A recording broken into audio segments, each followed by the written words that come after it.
元チャンネルをご視聴いただいてありがとうございます。元です。今回は元ジグ開発室として丸棒メーカーを作ってみました。今回作ったのは 8mm の丸棒を作るための丸棒メーカーです。8mm の穴を開けてジグソーの刃を2個つけて、これでガーッとやっていこうと思います。海外のサイトで作られているのはこういうタイプのやつだったんで、じゃあ実際これが本当に 8mm の丸棒を作れるかの検証です。元チャンネルではこのような軸の制作や制作動画、初心者講座などを配信しています。コメント、チャンネル登録よろしくお願いします。それでは制作スタートです。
いかがだったでしょうか。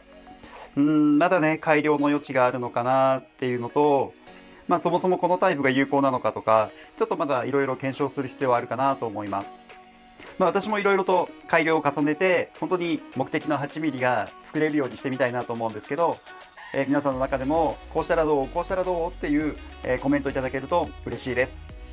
今回はちょっと一発 OK とはならなかったんですけど、これからもジグ制作続けていきます。それでは次回の動画でお会いしましょう。ありがとうございました。